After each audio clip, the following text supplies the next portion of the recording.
Yo, bienvenue dans Ghetto Zoo. Aujourd'hui je suis avec Alex du Hip Hop Store. Alex, ça va? Bien, tranquille. Yes. Alors là, tu es en train de faire quoi?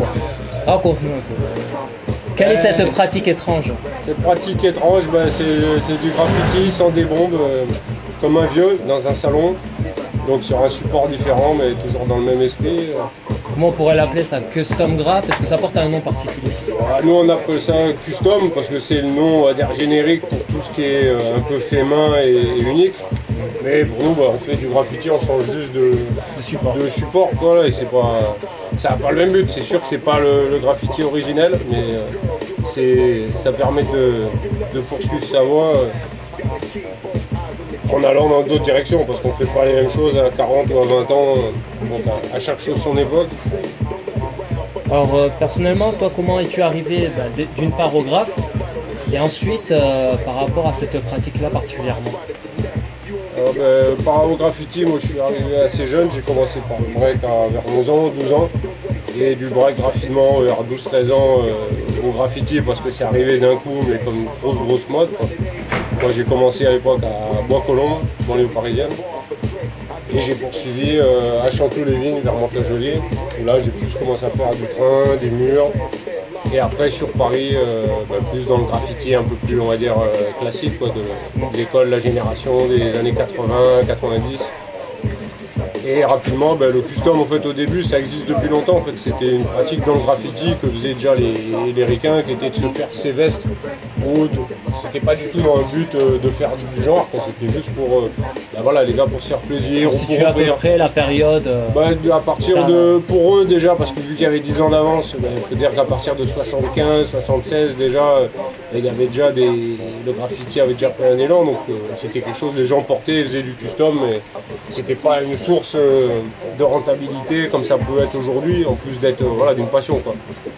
Et ça s'est développé, et c'est surtout pour notre génération, c'est une des alternatives où on continue, on fait que du vandal, non c'est pas possible, ou sinon on fait que du graffiti en décoration.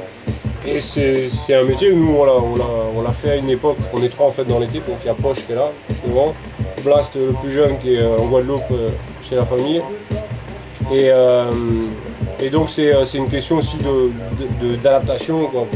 Ça nous permet de rester, nous, dans notre délire. Quelque part, on cultive toujours le graffiti. C'est sûr que ça fait pas autant plaisir qu'un bon mur bien vierge. Voilà, mais c'est un autre travail. Et bon, quelque part, fondamentalement, ça reste du dessin, quoi. C'est aussi, on ne peut pas s'enfermer dans... déjà, la réalité sur Terre, c'est qu'il faut manger. Donc c'est ou l'usine, ou la Française des Jeux, ou la Brinks. Et donc après, c'est plus une alternative, quoi. Donc on fait ça puis après 20 ans, quoi. D'ailleurs, au niveau de la popularisation de cette pratique, ouais. Y a-t-il des artistes, graphistes, graffiti ou même en musique qui ont vraiment popularisé au niveau de custom? Au niveau du custom, ouais. Oui, il y a des ricains, même si c'était une forme, parce qu'ils ont une façon de pratiquer le custom aux États-Unis qui est vachement plus minimaliste, c'est-à-dire qu'ils font des trucs à l'airbrush, nous on pense aussi avec ça, c'est vraiment identique de l'aérosol, c'est comme un aérosol mais beaucoup plus fin, plus précis et sans projection chimique, on va dire. Et ça permet de bosser les supports tels que un gâteau pour les pâtissiers, des motos pour les customisateurs, tout ce qui est casques et autres. Et donc au niveau du custom, il y a des marques comme Miskin par exemple, une marque américaine qui a bien développé le truc, mais c'était sur un style qui est propre à ce que les ricains aiment pour ce qui est du custom. En France, l'offre est beaucoup plus large, c'est-à-dire que ça va du gars qui va nous ramener son sketch tout peint sur mur mais qui a la flemme ou qui ne sait pas le faire sur d'autres médias, il va nous ramener, on le refait. Comme ça peut être un pélo qui passe là par hasard et parce qu'il a un anniversaire dans 2 jours, il s'est dit c'est mieux que d'acheter un t-shirt Gucci qu'il a peut-être pas les sous pour l'acheter, il ne trouvera pas. Donc voilà, on s'adapte un petit peu, on ne travaille pas exclusivement qu'avec des gens du graffiti, quoi. Ça veut dire que même si c'est une grande partie de nos clientèles, tous les breakers, les rappeurs, on sait qu'on a... Parce que les gars, eux, ça les représente plus que d'autres cultures vestimentaires, quoi. Le milieu du hip-hop est quand même plus proche de cette. Ah oui, c'est vraiment le gros de notre clientèle, bien sûr, ouais, c'est le milieu hip-hop. Mais ça commence à se développer. Ah, mais c'est même pas que ça commence, c'est depuis le début. Et puis les gens, de toute façon, ils ont toujours eu, surtout qu'on n'est pas un pays en guerre ni affamé. Donc les gens, à partir du moment où ils ont tout payé, ils ont l'appartement et ils ont le cul plein, c'est là qu'ils peuvent penser à s'acheter des roues de Pajero, un tableau, un t-shirt custom. D'avoir un peu personnalisé. Voilà, la demande. Et puis les gens reviennent vachement à ça, parce que vu comment on a tellement tous grandi avec des marques, et maintenant, mais, on va dire que le peuple il scinde un peu en deux catégories. Quoi. Ceux qui s'en foutent, qui veulent justement porter comme les autres la marque, et ceux qui veulent pas ressembler aux autres, donc qui vont aller sur ce genre de moyens de communication, qui vont porter des t-shirts tout noirs pour être, dans le style allez vous faire reculer, moi je porte des noirs. Et au niveau artiste en musique, est-il des noms qui ont popularisé ça au niveau des clips par exemple ouais, mais après c'est un peu surtout aux États-Unis parce que c'est dans l'art culture, c'est dans les mœurs plus qu'en France. Ils ont rapidement vulgarisé. Voilà, il y a eu plein de clips, mais après bon c'est vrai qu'ils sont passés à un stade supérieur maintenant, mais les gars ils en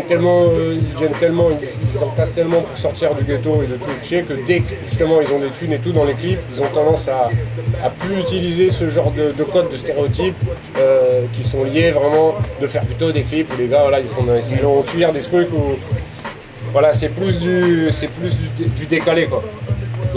Ça fait un côté un peu trop street parfois pour certains artistes qui vont préférer des trucs, voilà, c'est plus mainstream quoi. Ça dépend des marchés quoi.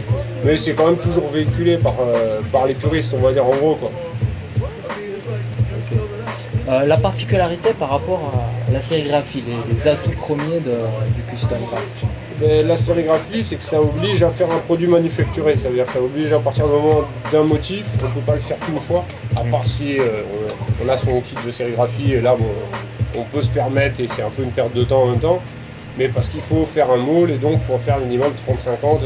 Donc le custom ça permet même parfois, il y a des jeunes qui montent des marques de vêtements, on leur fait des tests en custom pour valider un peu visuellement, le montrer à des collègues et tout, voir si ça vaut le coup de l'imprimer quoi. S'il n'y a pas des trucs à changer avant au niveau du format, des couleurs.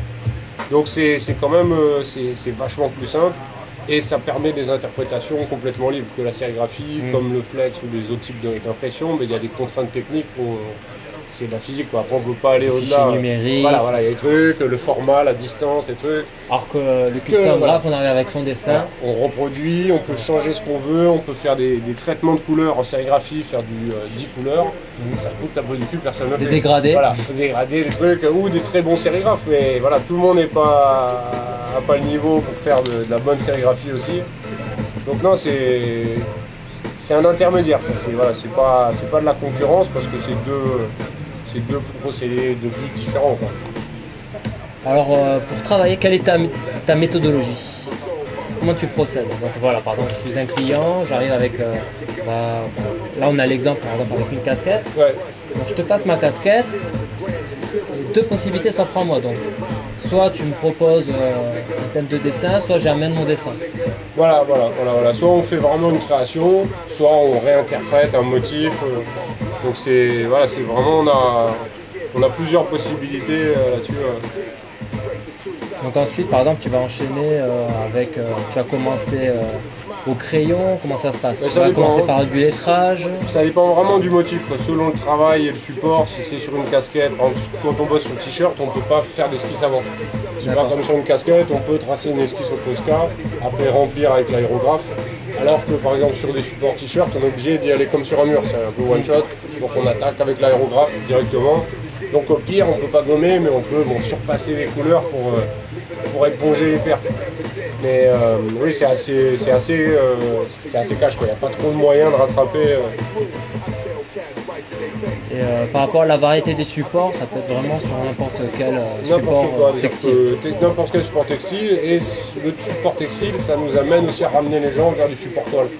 Ça veut dire que ça, de plus en plus, il y a 4-5 ans, on était dans le quartier, donc on a un magasin du même style.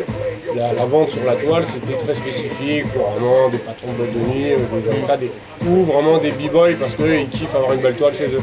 Et maintenant, ça s'est démocratisé aussi, c'est-à-dire que le commun des mortels clientèle nous fait des commandes de toiles, mais dans tous les styles, quoi. Ça peut être du petit graffiti, du style réaliste, tout en gardant... Donc ce style de commande amène à une autre style de consommation Voilà, au niveau voilà. de l'univers graffiti. Voilà, l'univers graffiti sur d'autres supports. Parce que le gars au début c'était un t-shirt et après il se dit un jour pourquoi pas, là maintenant que j'ai acheté tout mon salon, que j'ai tout fait chez moi, bah, je vais me péter un petit tableau. Voilà. Donc Et après le tableau, c'est les ouvrages sur le graffiti. Et après Voilà, les ouvrages sur le voilà. graffiti, c'est les bombes. Et voilà, ça fait partie. Et c'est bien, oui, ça touche plus de personnes qu'à une époque, là, c'est plus large. Et question qui se pose aussi, c'est par rapport aux précautions de lavage. Y a-t-il des dispositions particulières ou... Ouais, nous, déjà, c'est les couleurs qui se fixent à la chaleur. Donc il faut juste la personne, avant de le laver, la première fois elle le porte, elle doit le chauffer à l'envers, et c'est thermofixant. Et après, l'autre truc, c'est plutôt le laver à la main.